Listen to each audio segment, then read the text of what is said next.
Hello. Thank you so much for joining us for today's Fall 2020 Town Hall. I am coming to you live clearly from Chapel Walk, or at least through the magic of Zoom. I'm Christy Tostovan, Vice President of University Communications, and I'm going to moderate our discussion tonight. The session is really designed to provide more information to students and families about our plans for fall and to answer questions that you have. We've received a lot of pre-submitted questions. Thank you so much. We won't be able to get to them all, but we are going to prioritize those that were most frequently asked because clearly those are most top of mind for you. But I just want to say we will continue to provide updates. So this is not your last chance to ask questions because we will likely be scheduling more town halls, but we'll continue to answer your questions on our website, reopen.denison.edu, and in the weekly communications that we're sending to students and to parents. At the end of the call, if there is time left, we will ask questions that are answered that you asked. We will answer the questions that you asked during the session. If you scroll down on YouTube, you'll actually see a link where you can click and submit questions. But the questions that we already have teed up for our leaders to answer tonight, again, are those that you have pre-submitted. So by the end of this hour, we hope we're going to provide you with a lot of information, answer a lot of your questions, and know that we'll stay connected long after this as we go through the rest of summer and into fall. So first, I'm just going to ask for our leaders on tonight's meeting to just introduce themselves. Adam Weinberg, President.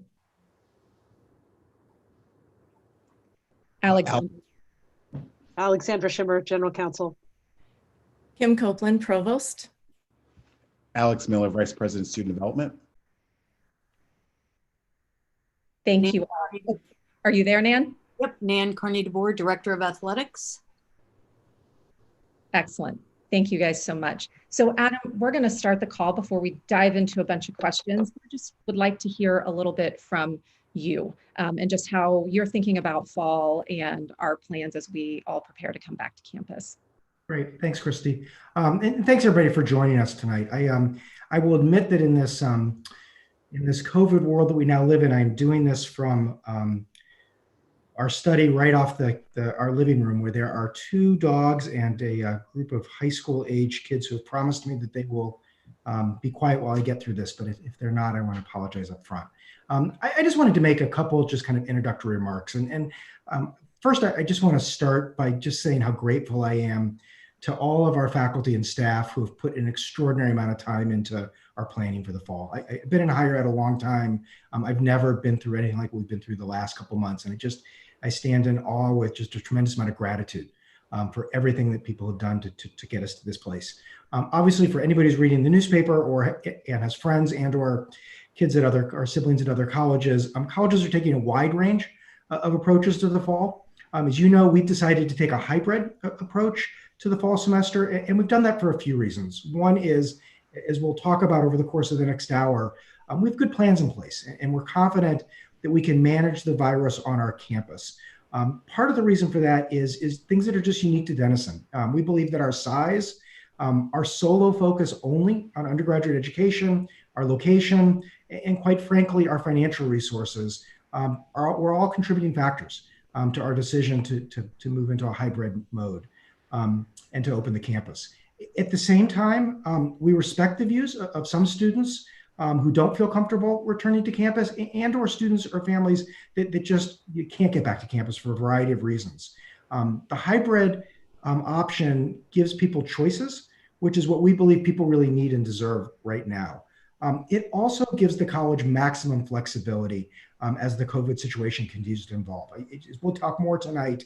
I hope you'll be impressed with just the way we've constructed the fall that will make us agile, flexible, and will just give us the fluidity to be able to respond quickly and effectively to anything that kind of gets thrown in our path. The second is I just want to acknowledge up front that this is not going to be a typical year. This is going to be a year that's unpredictable. It is going to be a year that requires us to be agile, flexible, and most importantly, to be resilient. It's a year that's going to ask a lot of all of us, of all of our students, of all of our faculty, and all of our staff. It is going to take every member of our community, whether you're on campus or not, to work together, to step up, to step into this place to get this right. And in particular, for people returning to campus, for students returning to campus, we're just going to need everybody who comes back to not just be prepared, but to be willing and perhaps even excited to help us implement the guidelines that we're all going to have to implement together if we're going to manage the COVID virus safely and efficiently. The third is, and I know I've said this a couple times in my videos, but I just want to start tonight by saying this as well.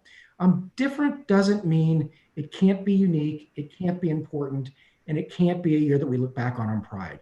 I believe next year will be different, but I also think it has the potential to be an extraordinary year, a hard year, a year that asks a lot of us, but a year that many of us look back on with great pride at how we came together to rise to the challenge.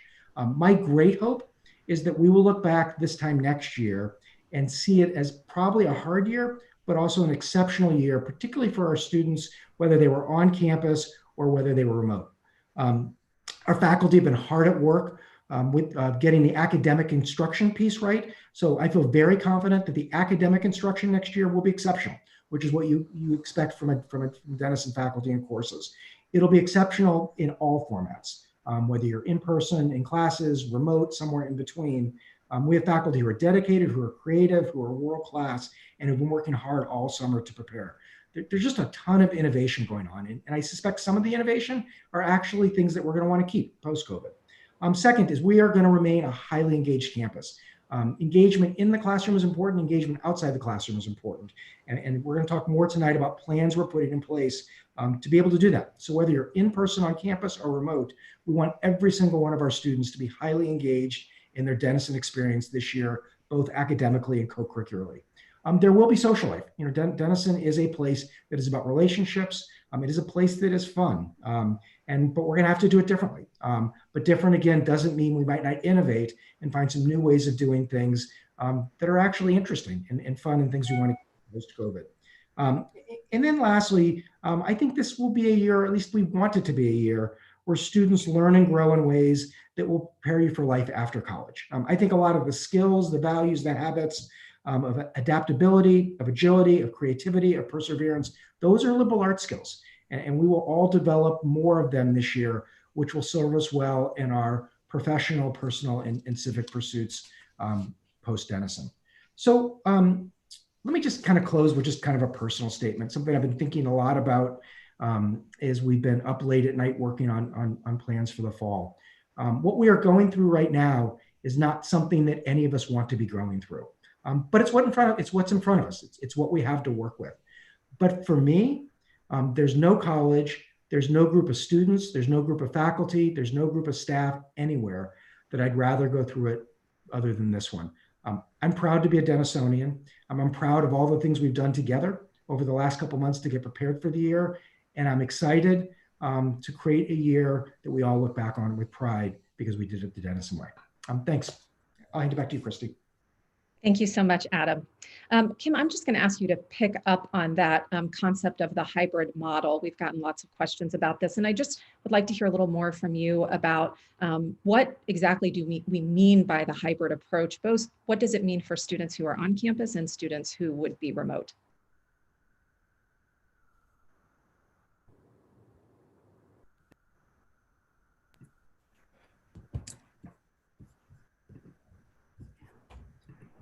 Sorry.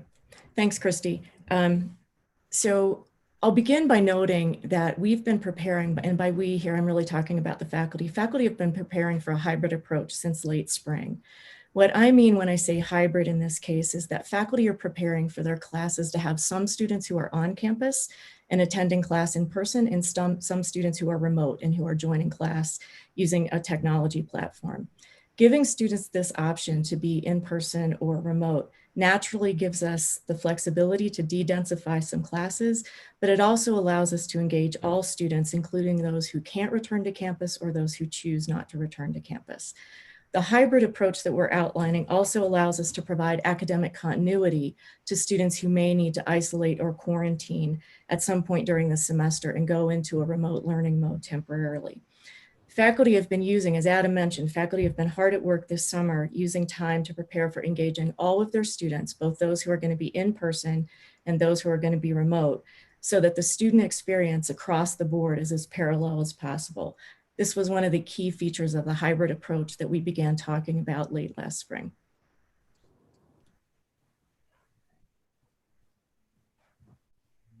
Thank you, Kim. If I could ask you to just expand a little bit more. One of the questions that we've received is, we went quickly to a remote model in spring. And so one of the questions is, how will this fall be different from a remote learning perspective, maybe than what students had experienced in spring for those who were here? And so these are our first year students who weren't here on the call tonight. I think it's good for them to hear, because they may have heard, it's been in the media a lot of people saying the remote option that people went to in the fall wasn't the experience people were hoping for. And so it would be good, I think, to hear how we are changing and adapting based on a lot, frankly, of what we learned in the spring.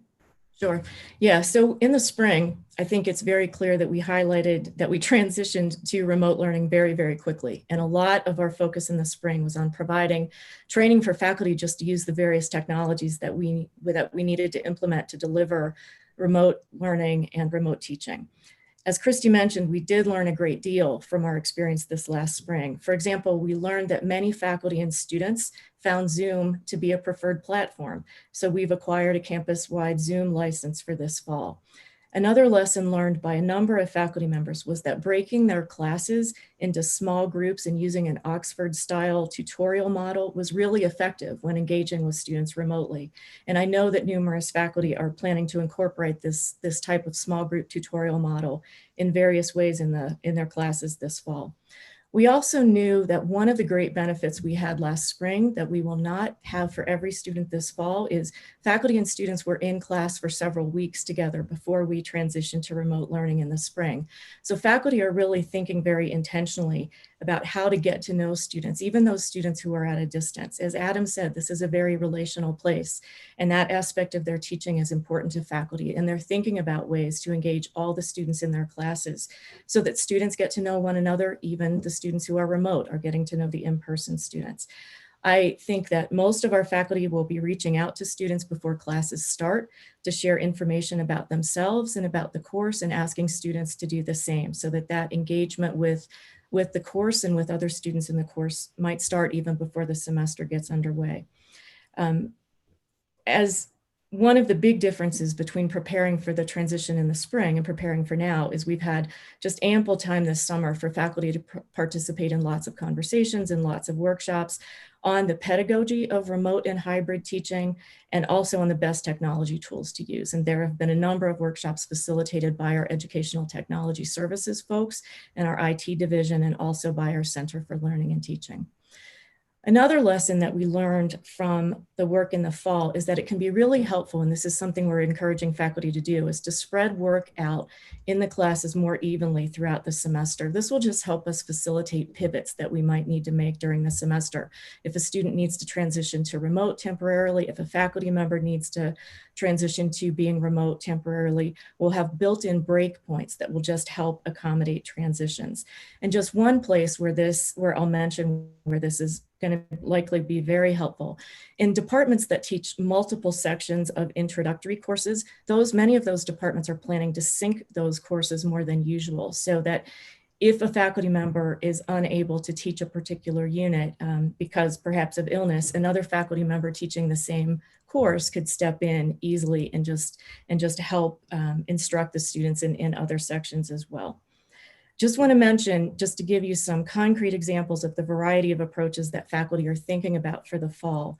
Some faculty members are thinking about having classes meet at a regular time with all of their students, both those in person and remote, having all of those students meet synchronously at the same time. Remote students would join with a platform, most likely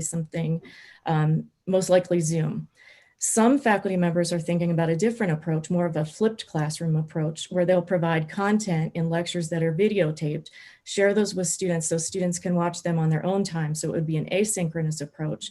And then the faculty would meet with smaller groups of students for discussion. And these small groups would likely be a mix of students who are on campus and students who are remote.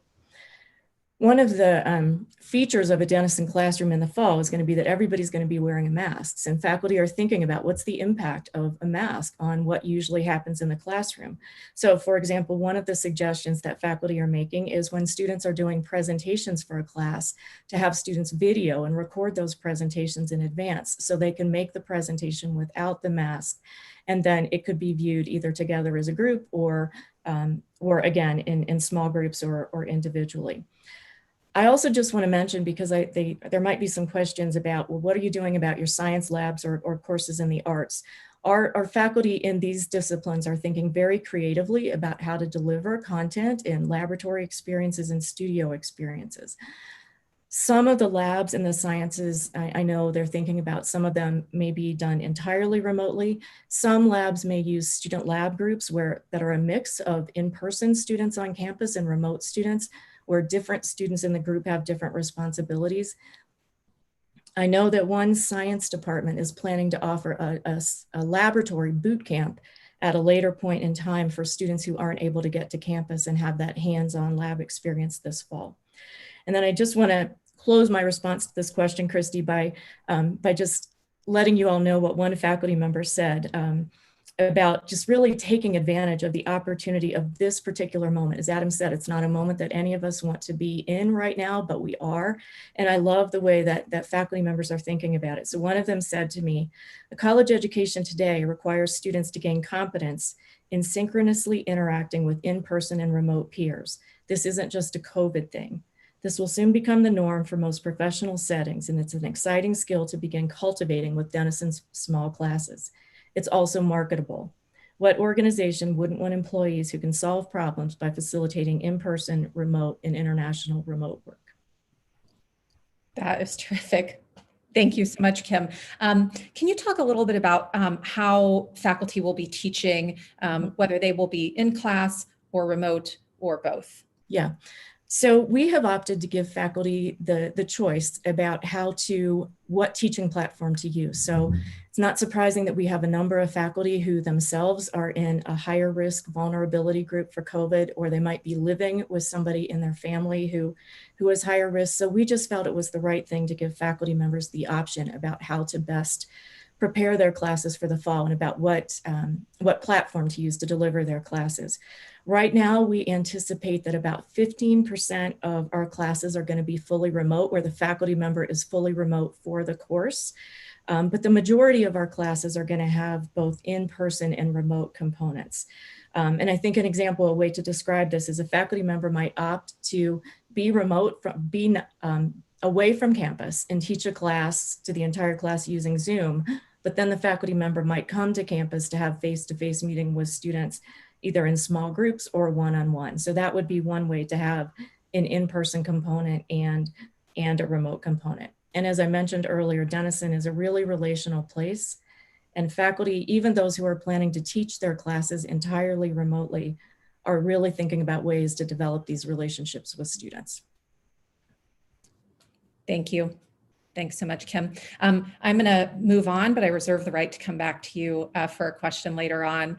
We're going to switch topics and talk about health and wellness on campus. And I'm actually going to ask you, Alexander, you have been the lead of our return to campus planning team, and you know probably more than, I'm going to say, almost even Dr. Fauci about this virus and its transmission and all of that. So I'm going to ask you a couple of questions. First, I just wonder if you can just kind of talk in general about the kind of thinking that was in place, the things that we considered as we were making our plans from a medical and public health perspective, and kind of who we consulted as the foundation for the decisions that we've made.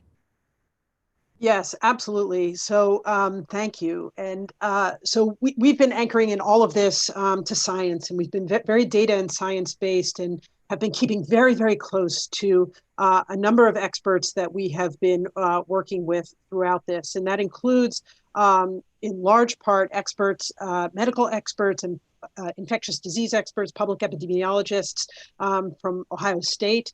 The Ohio State University Medical Center has been one of the national leaders on the research of COVID in developing one of the most reliable tests for the detection of COVID-19. We'll talk about that more in a minute.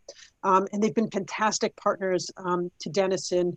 And actually, unfortunately, he's not able to be here tonight, but tomorrow night, the Chief Scientific Officer of Ohio State, Dr. Peter Moeller, who's also, as a clinician, a heart and lung expert, and really leading kind of the university-wide studies for COVID for OSU, He's really been one of our primary consultants and contacts, and they've been they've been wonderful and they've been supportive. We've also had virologists from Boston University, have spoken with people from Emory and from Cornell, and we've also had consultations with a team of scientists from MRI Global. Some of you may know this. They are a longstanding nonprofit research institute in the Midwest. They've been around since 1944. They're really one of the primary research partners, actually, for the Department of Defense. And one of their main areas of expertise is in developing and studying strategies for just this sorts of things, epidemics, biological threats and the like. So we've just had really an amazing team of people who've been supporting and really guiding and informing all of our work. So we've been working very closely with them. And then in terms of the anchor points, as I said, we're anchoring to CDC guidance, to State of Ohio guidance, to the medical expert guidance that we're receiving in all of these respects. So those are the group of people that we've been working with. In terms of the assumptions, we're really operating off of what we know to be the underlying science that's guiding it, that the virus is caused through the spread, mainly from person to person, mainly through respiratory droplets produced when an infected person coughs, sneezes, or talks. We are operating under the assumption, because the scientific evidence seems to show this, that the virus can be spread even by those who are asymptomatic, and that people are most at risk when we're face-to-face with someone for more than 15 minutes with no face coverings or protective barriers. And we're following the guidance of scientists and public health experts that we can significantly mitigate the risks of COVID when our community members are wearing masks, practicing social distancing, remaining at least 6 feet apart, washing, sanitizing hands frequently, and as we'll be emphasizing to students and have already been emphasizing to the community, that it's really critical to do all of these things, not just one of them, that each one provides some benefit, but together they provide much more significant protection. So in our guidance that we're giving, even in indoor spaces where people are able to engage in social distancing, spread furniture out 6 feet apart, even then masks are going to still be part of our campus safety practice when people are interacting with one another indoors. Thank you so much, Alexandra. One of the things that's top of everyone's mind, not surprisingly, is testing. So can you talk about Denison's testing protocol and some of the detail actually about how we arrived at that guidance? Yes, absolutely. So, so first is the information about our primary testing partner, and our primary testing partner is Ohio State. So OSU developed a test in conjunction with Battelle Memorial Institute, another research, nonprofit research institute, and it's based also here in Columbus. And this is just one of the lucky things for where Denison is. Just our close proximity, our location in the greater Columbus metro area, just puts us in proximity to really national and really world-class medical resources and testing resources.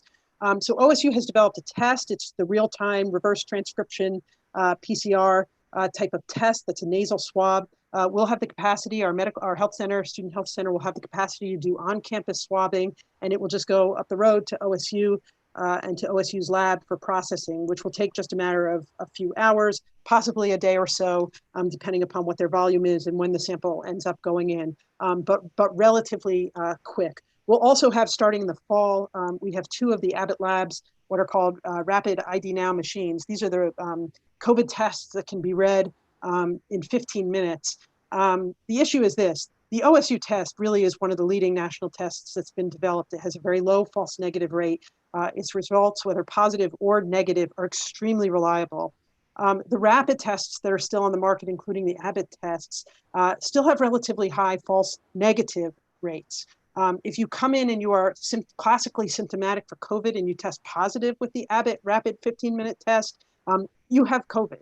It's accurate in its positive diagnoses. So in the fall, we will have the 15-minute capacity to test as a first line students who come in and who are symptomatic. If it's positive, we'll be able to proceed with our protocol for isolation and all the steps that follow from there very quickly. If a student who's symptomatic is negative on the Abbott test, we will swab them right away with the OSU test. So there are going to be 3 elements of our testing protocol. One is diagnostic testing. So that's testing when students come into our health center and they have symptoms. And again, that's going to be first the rapid Abbott test, followed by the OSU test if you're negative. Second line of testing is going to be testing and follow-up to contact tracing. So we're going to have, we are building in partnership with our county health department, an aggressive contact tracing process. And we will test the very close contacts that emerge through the contact tracing process. And for our purposes, how we're going to use that is we're not going to test through close contacts for purposes of saying, you know, you shave some number of days off the quarantine. We're going to require per protocol that people who emerge as close contact with an infected person do the full quarantine. But if that close contact tests positive, what it of course allows is that we then go and do contact tracing for that person's contacts. So it's really part of a layered and very aggressive containment strategy. So that's symptom testing, contact tracing testing. And then the third element is our surveillance testing. So surveillance testing is, as you may know, can really fall across a spectrum. You could have mass level testing, which would be just testing everybody the minute they come in and then testing a few more times over the course of the semester. There's also a type of surveillance testing, and this is what we're going to do, called signal testing, or it's called sentinel testing. And that's taking a smaller slice of our campus community, students and employees alike, and testing them weekly. In smaller proportions, but testing regularly, and that contemplates testing asymptomatic people. And we would do that randomly, but it's also capable of of deploying some of our signal testing kind of through a sort of smart deployment. If we wanted to kind of try to identify whether we potentially have a kind of outbreak, we can deploy some of our stash of signal testing in service of detecting signals of outbreak where we may be suspicious of that. Thank you so much, Alexandra. I want to pick up on the conversation about mass testing, and there's lots of information out there in some universities who are choosing to mass test students as they enter campus. Can you talk a little bit about that and actually why that's not the model we're going to use? Right. And we do know that that's on the minds of a lot of people. And we do know that it's a tactic that's being used by some other colleges and universities. We have talked about this issue for hours with our experts and with multiple experts, and really have interrogated this question of what type of testing protocol is the best one for Denison, for our community, our size, our location, the fact that we're not a fully closed system, but we're a relatively closed system. What is the right approach? And all of our experts, when they speak about it, what they talk about being the most important thing for a university of our size is to focus on the smartest testing strategy possible, not just the most testing. And mass testing can carry with it some real downsides. First of all, it's only good as the moment that you're administering it. So you could use these massive supplies of these tests, test everybody at once, and then you're not a perfectly closed system. And so it's only as good as that moment. People are traveling back to campus and could have exposure that's not being read by the test immediately. So it has some negatives and not a lot of utility in that sense. You also can have the issue with mass testing. The tests that really are available to be done at a mass scale also generally have higher false negative and higher false positive rates, both of which are also not really good for a community of our size. The ability to deploy the signal testing protocol and the active symptom monitoring that we'll have, so that's just on a sidetrack for just a minute, is that one of the other aspects of our policies and our requirements is going to be daily symptom monitoring by all students, faculty, and staff. And we're going to have an app that everybody is going to use to be checking symptoms regularly, not just temperature, but also the symptoms that medical researchers are seeing are potentially sort of more characteristic of the student population, things like sudden loss of taste or smell. We're really going to educate our students and remind them daily to be thinking about those things, temperature included, but not just temperature and fever. But on the mass testing issue, the reason signal testing is recommended to us is because it really does give us that ability to kind of pick up, if you're doing weekly testing, to pick up signals of testing. And it does, as I was mentioning before, it allows us to really deploy that stash of signal testing if we wanted to in a strategic way. We are also setting up a whole system for what I'll call community viral tracking, where we're going to keep very careful data, the number of students who are coming in each day and each week to be tested for symptoms, the number of students who may be in a quarantine, the number of And we're going to track these according to kind of a heat map. Are we noticing or observing any trends within a residence hall? Are we noticing any trends within a class or an athletics team? Something along those lines. If you have a mass testing practice that tests at point of entry, and they may be just a few times during the semester, you can't strategically trace transmission in the same way you can if you have chosen a signal testing plan, where we can say, we are seeing a few people in this residence hall. It's not enough to kind of trigger our county health department's concern to sort of do anything formal, but we have this stash of signal testing, and we're going to deploy it into this residence hall and test 30 or 40 people all at once to see if we're noticing that there's potentially an outbreak there. So that's some of the strategy and theory behind it. But we really do want to assure families, we've talked to every single one of our experts about this, and this really is where they had all landed. And then actually just last week, the CDC issued guidance to colleges and universities for fall reopenings that with a bunch of guidance about testing. And actually very specifically, they did not recommend mass point of entry testing for a lot of these same reasons. And the same is true actually of the state of Ohio, which ended up just issuing guidance a few days ago that describes a program similar to ours, although I would say that ours is planning to be more robust than what the state has described. Thank you so much, Alexandra. Can you talk for just a second about what happens when a student is diagnosed with COVID-19? So what does isolation look like? Where will that take place? And then what kind of treatment or support from a health and other, academic standpoint will students receive if they are in isolation? Yeah, sure. So actually, from the moment that a student goes in to be tested for COVID-19, we have a whole protocol that will flip into place. Because if a student is waiting for test results, they are already going to be, in essence, in a kind of isolation until those test results are known. So we have kind of interim isolation space. Sorry, my own shorthand is sort of the halfway house for people who are tested. So they'll be in a temporary space while they're waiting for their test results. And then for positive cases, we will have dedicated isolation spaces, and we also have dedicated quarantine spaces. So many of you may know this, but the shorthand distinction between isolation and quarantine, it's mostly sort of the same lived experience of being cut off, isolated, living on your own. But isolation is specifically referring to people who have been lab confirmed tested positive, and quarantine is referring to individuals who are suspected of having exposure and close contact to an infected individual. So again, it's the same lived experience, but they are kind of in clinically different situations. Isolated people are positive, quarantine people are uncertain status, so either potentially waiting to be positive or confirmed negative.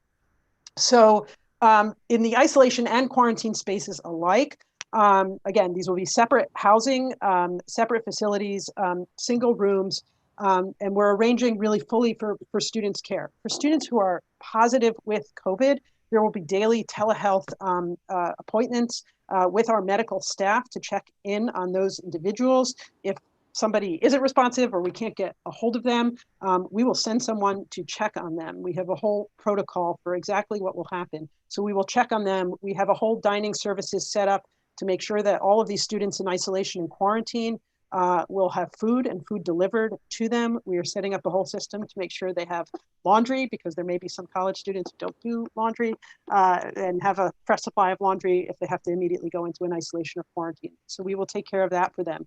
We will activate our entire sort of academic support system to make sure that individuals are able to, first of all, the academic model that Kim described, that is pretty much having all of our courses also kind of being beamed kind of outward through remote, even if they are otherwise in-person classes, will allow students in isolation and quarantine to continue with their studies if they're well enough.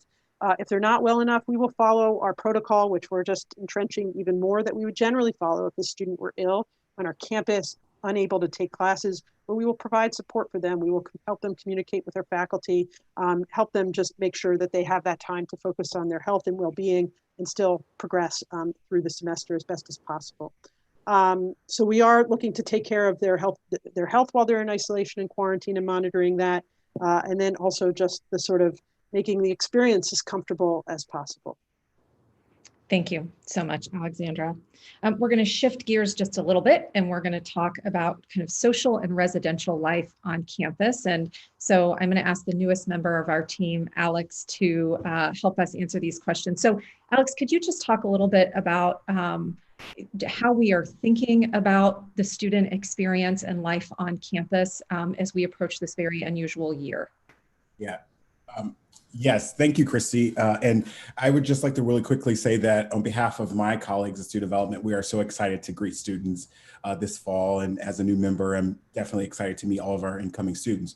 But I would like to kind of highlight some of the conversation that's already been had by others on the panel, is that we acknowledge that this will be a year unlike any other. And so we are thinking critically about how we can raise the level of student experience given where we are from a public health standpoint. We're focusing on things that's possible given the guidance that we will receive and given where we're going as an institution. And so on a high level, we hope to provide a healthy, safe, vibrant student experience that allows students to engage in their intellectual, personal, and social pursuits. That we want our students to have healthy, happy lives, full of fun, but also that we are here to support the academic experience. And so the student development team and I are working in the coming weeks to really figure out how can we remove the barriers to the extent that we can to create the conditions for students to be the architects of their own social experience. And we look forward to doing that planning in the coming weeks. Can you talk a little bit about, I think we have engaged some students to do some initial thinking about this already. Can you share a little bit about that? Yes, our students in our red frame are thinking about social life more broadly and engaging with their peers and understanding what they are looking to engage upon. I have been impressed in the last few weeks, just in my interactions with Denison students, and I found them to be very thoughtful and very creative. And so they are thinking about ways to do large-scale events, small-scale events, to really range the offerings of students in some different ways. We also are thinking about how we can use our current campus spaces and rethink some other spaces to be made available for students. We want to be able to provide the event advising that's necessary for students, but also balance what we are seeing from a public health standpoint with the interest from our students and their ideas and their innovation more broadly. Thank you so much.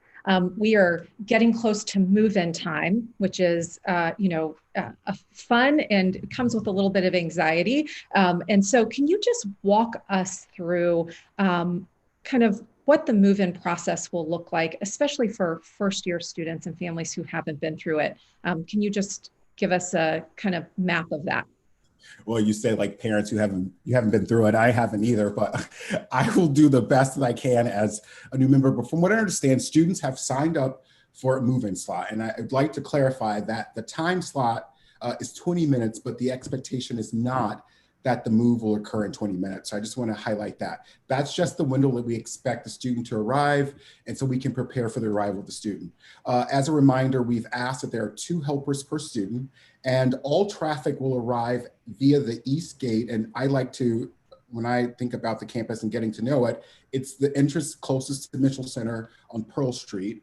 And then you will proceed through a line of regulated traffic flow. And I like to think about how you potentially are dropping off someone at the airport, that you will unload at the curb quickly. And then once unloaded, you will then move into a satellite parking lot so that others might then have curb access to unload their things.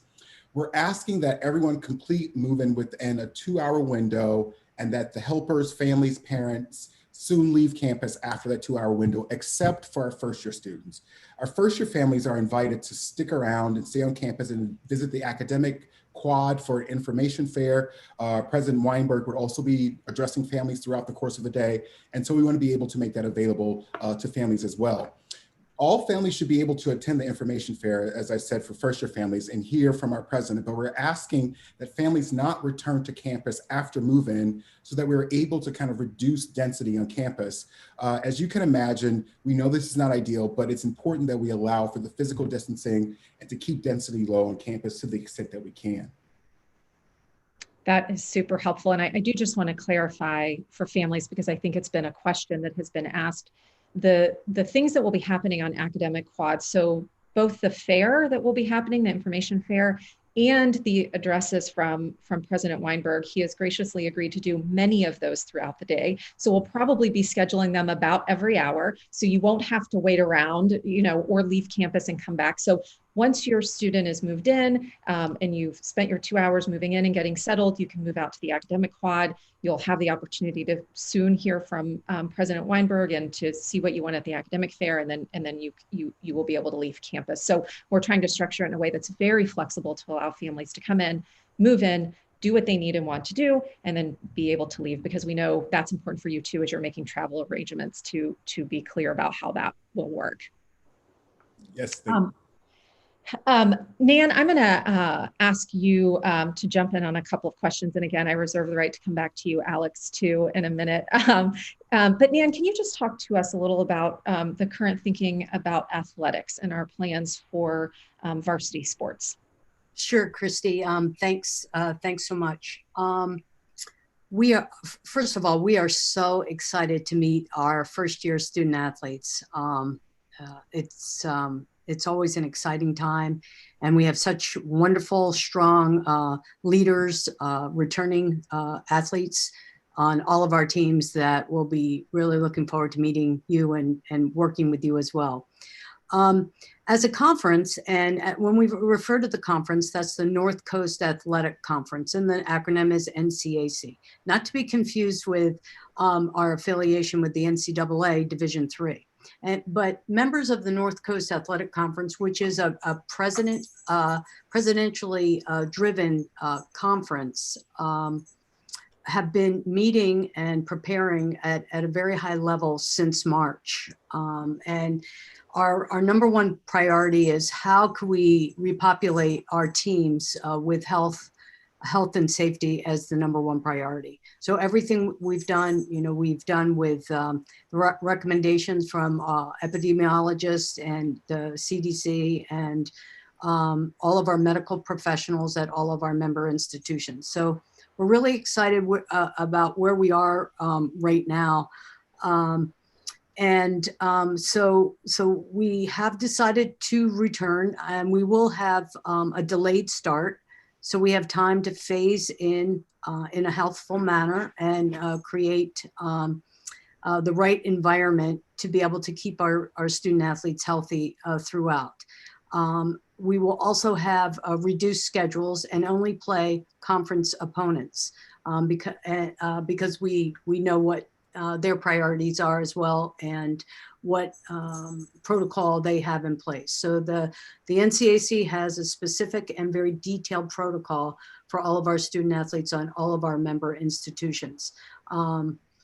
But we will probably also not have spectators, unfortunately, other than our current students, faculty, and staff, and those will be masked. And as time goes on, we'll see what we can do for senior games or the really special events, because we all know how important it is. But having said that, we have an incredible sports information department, and we will be live streaming as any of our contests that we have, as many of them as we can, and they will be recorded as well.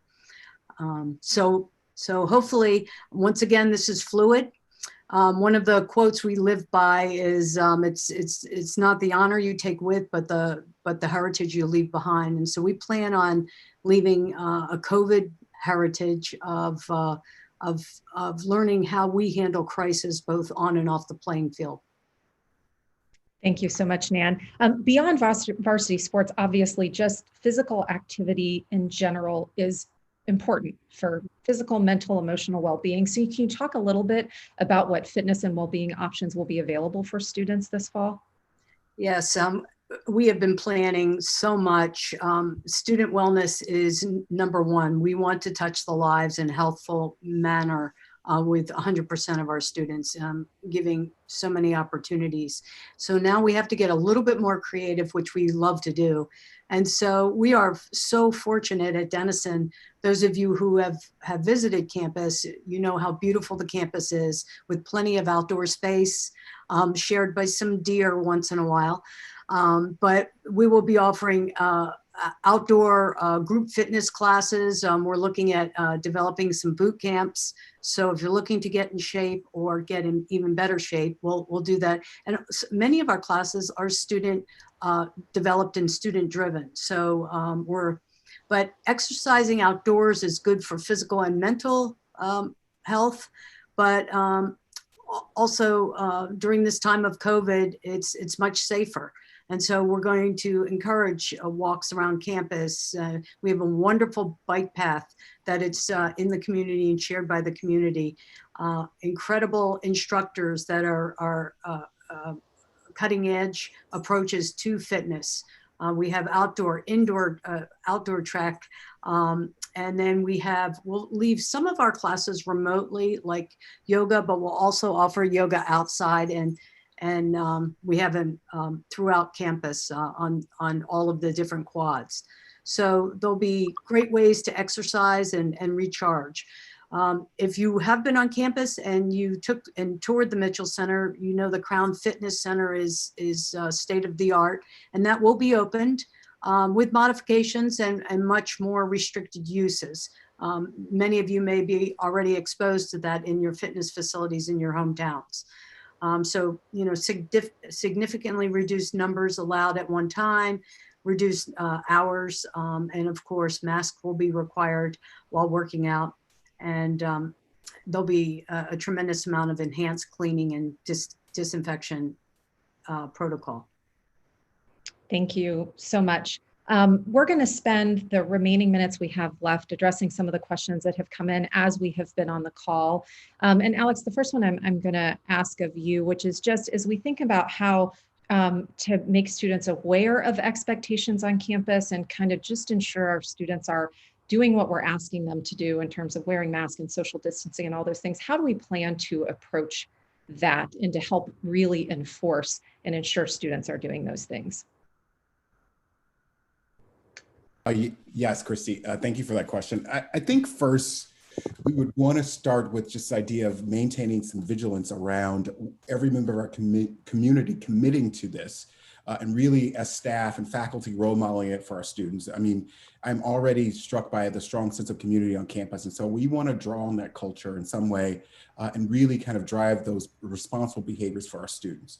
We also know that this work needs to be done with some level of education. And so we are working to do some pre-arrival training and checking in with students around healthy behaviors returning to campus. And so more to come on that.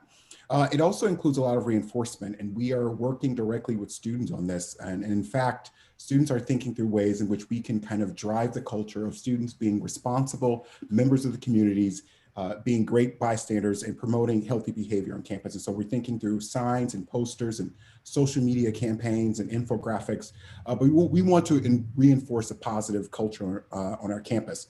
And then we also know that we want to do some more meaningful ways. And so we're looking to our residence halls and our student organizations to really kind of think through what are some ways that we can work with our students to really introduce this community compact that we're trying to really talk with our students about, reinforce responsible behaviors. And so we're working on that now. We hope to have more in early August as where we are with that. But we know our students are caring and mature individuals, and they are invested in their Denison experience. I will say, meeting our students over the past few weeks, they have all said to me that they are so excited to return to campus. And so we want to be able to support them in making sure that they are healthy when they return here. And so we expect some responsible behaviors. We expect students to wear masks. We remind students to remind each other to wear a mask and follow guidelines. And we will hold everyone accountable. And if, you know, we always lead with an educational approach. And so we want to do that to the extent that we can by collaborating with our students and thinking creative about that culture that we're trying to create here. That's terrific. Thank you so very much.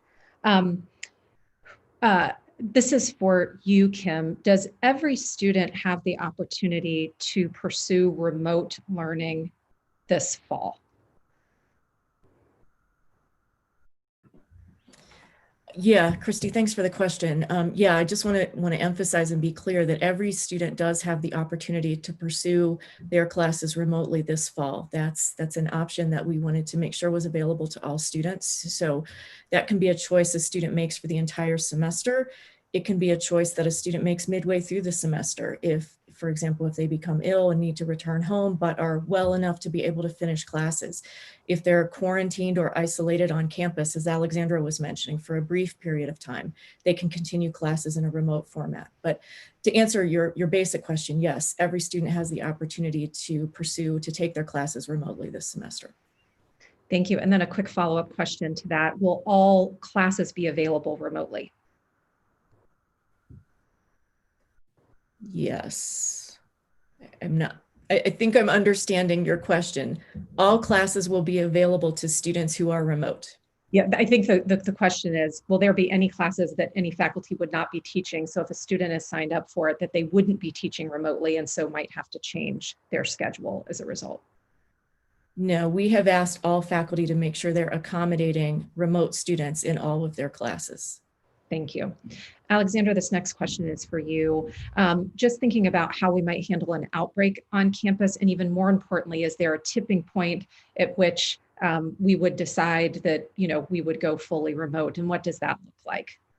Yeah, sure. So that goes back to this concept of community viral health tracking that I mentioned briefly earlier, where we will be collecting data on a daily basis about the number of students who are being tested, positive cases, number of students who are in quarantine, mapping that to things like residence hall, athletic team, classes. So being able to kind of line it up to a sort of heat map, working with, we have a team lined up of public epidemiologists and infectious disease experts who are going to be consulting with us. We're going to be talking to them multiple times a week, looking at our data.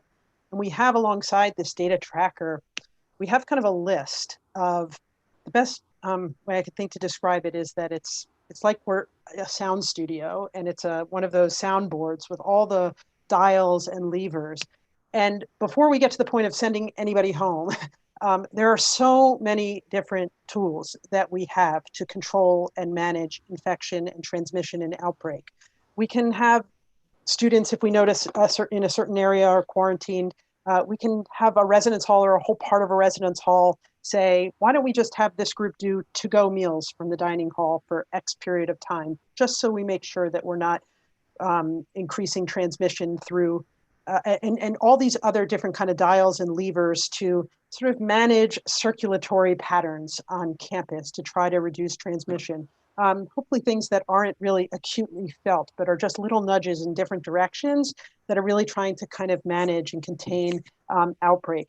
And those things and those dials and levers, they are along a spectrum from mild to sort of more serious kinds of interventions. And the kind of shutting down campus and sending people home at this point is really the most extreme one. We're in such a different position going into this fall than we were in the spring, when COVID-19 really just took all campuses by storm, and where campuses were really, at least in the state of Ohio by state order, were really required to go to remote learning. We're required to send students home.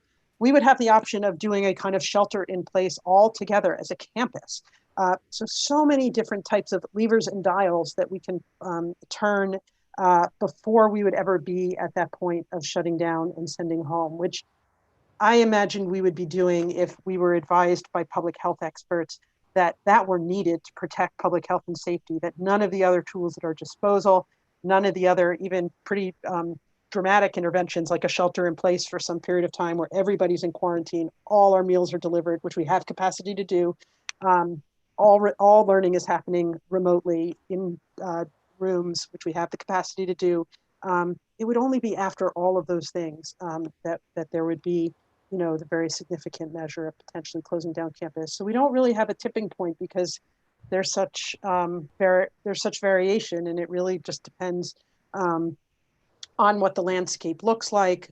In this tracking tool, we'll be tracking, trends over days. I mean, I'm hoping this tracking tool is just going to be empty all semester, but I don't have illusions that we won't have anything.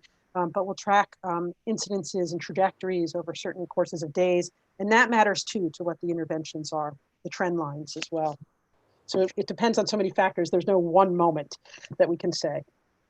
Just one more question for you, Alexandra, about kind of how much capacity we have for quarantine and isolation. Yes, we have a lot of capacity for quarantine and isolation. I have to sort of check what all of my numbers are, but I want to say that we have I would have to go back and check. But I'll be ready with this for the next nights. But we have